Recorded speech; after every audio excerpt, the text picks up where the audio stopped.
Sholat itu Isra Mi'rajnya orang yang beriman. Itu bahasa-bahasa orang yang mabuk sama Allah. Mereka tidak menggunakan bahasa aku sholat, kami tenggelam sama Allah. Nah, arti tenggelam sama Allah, hebatnya orang tenggelam. Itu bahasa orang mabuk sama Allah. Fulan lagi mi'raj. Karena bahasa itu menjadikan mereka tidak ada dinding untuk mendekati Allah Subhanahu wa ta'ala. Hadirin yang dimuliakan oleh Allah. Inilah sebenarnya keberadaan kita di dunia ini, untuk mengabdikan diri sama Allah Subhanahu wa ta'ala. Jadi mau tahu kita ini bodohnya sempurna, dan orang itu mempunyai kesempurnaan di dalam kebodohan, sifat yang paling hina dan paling hina. Sesuatu yang paling hina ini kebodohan. Dan kita miliki kebodohan tersebut, keluarga kita, anak kita memiliki kebodohan yang sempurna ini apa? Jikalau kita sudah menginginkan sesuatu yang tidak ditakdirkan oleh Allah. Kita pengen istri kita bukan ini, Allah takdirkan istri kita ini. Kita tidak mau istri ini. Dan sudah nikah kita. La ilaha illallah. Tidak ridho dengan takdirnya Allah. Oh, sempurnanya orang bodohnya sempurna. Tapi Imam Ali bilang, kalau kalian dilihatkan akibatnya, tidak ada yang kalian pilih kecuali takdir yang kalian dapatkan. Ada yang lagi kena masalah, ada yang tidak punya rumah, ada yang belum punya ini. Itulah yang paling menyenangkan. Kenapa? Karena sudah punya iman, sudah tahu. Meninggal tidak punya harta, bersyukur kita nanti lihatnya. Apapun yang Allah kasih ini, meninggal punya harta, kenapa? Oh, ini Allah mau. Kalau sudah Allah yang mau, sudah bersyukur. Itulah Al-Habib Abdullah Haddad bilang, kullu yawm wa nahnu fihi. Setiap hari kami hari raya. Kenapa? Punya iman. Orang kalau sudah beriman, tidak ada lagi. Tidak ada yang dia kejar-kejar, tidak ada yang berlebih-lebihan. Apa yang mau dikejar? Dijalani hidup. Dijalaninya saja. Sampai mereka meninggal dunia. Ini orang menjalani hidup. Benar jalannya. Bukan bernafsu hidupnya, dijalaninya hidup. Karena tujuannya Allah, bukan harta. Karena tujuannya Allah, bukan emas, bukan perempuan, bukan ganatiril mugantarah, bukan. Allah tujuannya. Allah terus. Jangan kita kemana-mana. Ya ayyuhalladzina amanu istajibu lillahi wa lirrasuli idza da'akum lima yuhyikum. Allah berfirman, wahai orang-orang yang beriman, sambutlah undangan ajakan Allah yang mengajakmu, yang memanggilmu. Sekarang saya dan kalian, yang hati kita sekarang dilihat oleh Allah, gemercik hati kita dipandang dan didengar oleh Allah. Allah sedang mengundang kita semuanya. Tidaklah kita duduk di dalam majlis ini hingga kita mendengarkan ilmu, kecuali ada satu rencana besar yang Allah rencanakan hingga kita bisa berkumpul dan membaca buku-bukunya orang soleh, buku-buku orang yang tahu dan mengerti dengan kehidupan ini. Angkatlah segala kegelapan dari awan-awan kebodohan yang masuk dan menutupi akal dan pikiran kita. Bersihkanlah, jadikan pikiran kita bercahaya. Banyak manusia yang hidup di dunia ini kena sihir dunia, dan tidak ada pancaran cahaya hidayah yang masuk. Tidak ada undangan dan ajakan dan hidayah yang memanggilnya, sehingga mereka terus dalam keadaan gelap dan terus menjunjung dunia, menjunjung keinginan hawa nafsunya, hingga tidak ingat sama Allah, tidak ingat sama Allah.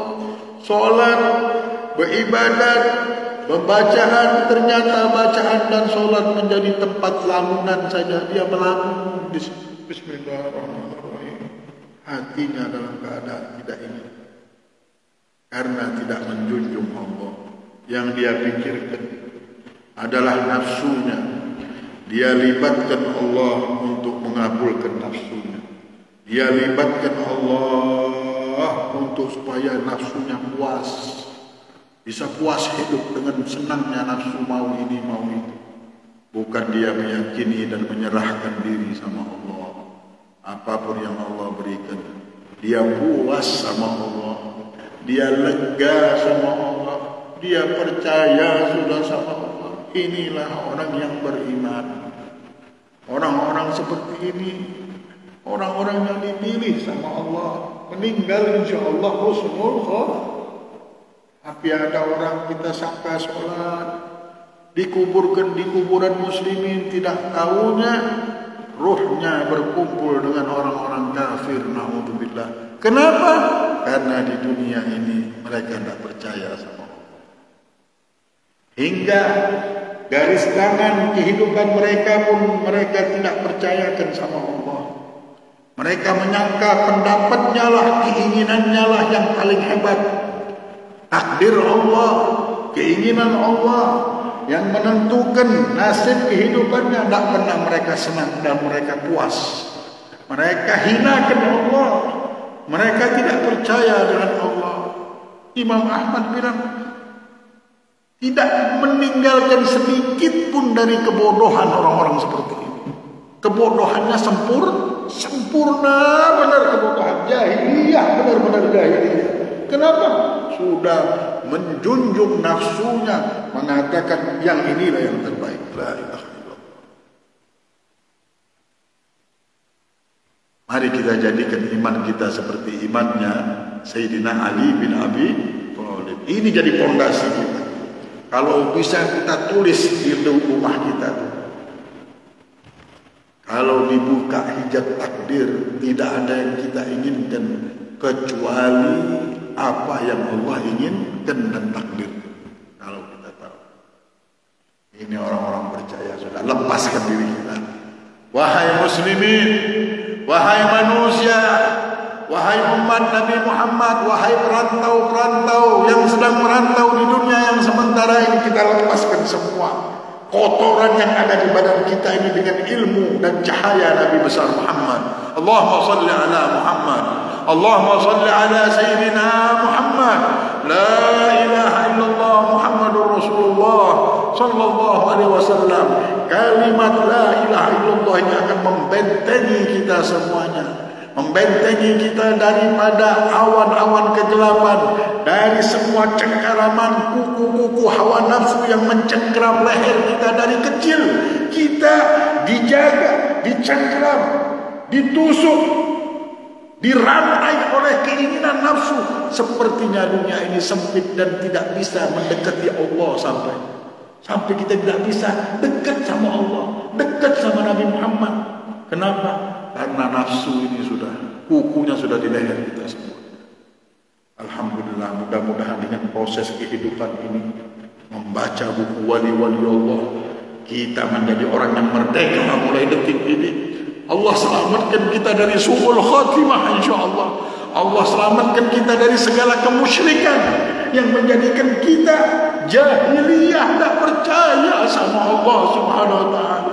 Ya Allah, selamatkanlah kami ya Rabb dari fitnah dunia dan ujian dunia ini ya Allah.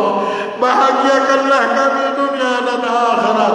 Angkatlah segala yang tidak baik yang telah menyantol di fikiran dan di jiwa kami, dan menyekik ruh kami hingga kami tidak bisa mendekatkan diri kepadamu ya Allah, hingga kami tidak bisa merasakan sentuhan denganmu ya Rabb. Ya Allah, ya Karim, ya Arhamar Rahimin, jangan haramkan kemuliaan dan kesucian cahaya hidayah, cahaya iman, cahaya taufik ada di jiwa kami ya Rabb. Tancapkanlah panah la ilaha illallah ini ke jiwa kami dan fikiran kami, dan Engkau jangan hapus selama-lamanya ya Allah. Tulislah nama kami menjadi nama orang-orang yang kenal dan beriman kepadamu dan mencintaimu dan kekasihmu dan wali-walimu ya Allah. berikanlah kami kekuatan mengikuti jejak Nabi Muhammad sallallahu alaihi wasallam. Allahumma ya kafiyal bala ikfinal bala qabla nuzulihi minas sama. Ya latif lam yazal utuf bina fima nazal, innak latif lam tazal utuf bina wal muslimin. Rabbana atina fid dunya hasanah wa fil akhirati hasanah wa qina adzabannar. Ya dzat tawli ana al faqir. Ya Allah, sang pemberi, aku hamba-Mu yang fakir. Ya Allah, kabulkanlah hajat kami, hajat dunia dan akhirat kami, hajat anak-anak kami. Kami hamba-Mu yang fakir, yang tidak sanggup menjalani hidup ini. Ya Rabb, ya Allah, dengan kekuatan-Mu, dengan kesucian sifat-Mu, ketinggian sifat-Mu, kedermawanan-Mu, kabulkanlah hajat kami. Ya Rabb, pilihlah nasib kami dengan pilihan-Mu. Ya Rabb, yang Kau ridhai, yang menyenangkan kami di dunia dan di akhirat. Wa ya dzal izzati anal haqir. Ya Allah yang maha mulia, aku hamba-Mu yang hina. Muliakanlah kami dengan ilmu, dengan ilman, dengan apa yang Kau muliakan kepada kekasih-kekasih-Mu. Ya Rabb, berikanlah petunjuk kepada kami. Ya Arhamar Rahimin. Ya dzat tawli ana al-faqir wa ya dzal izzati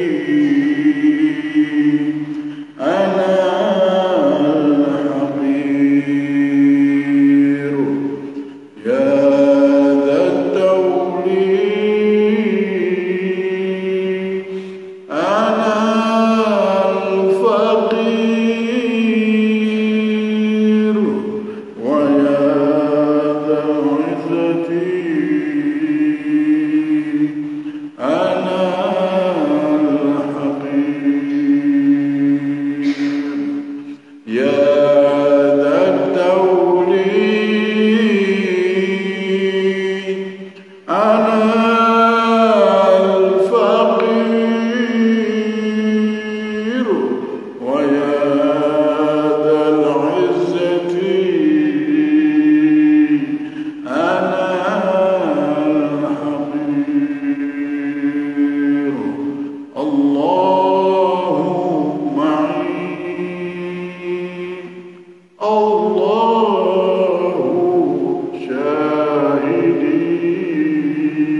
Subhanallah,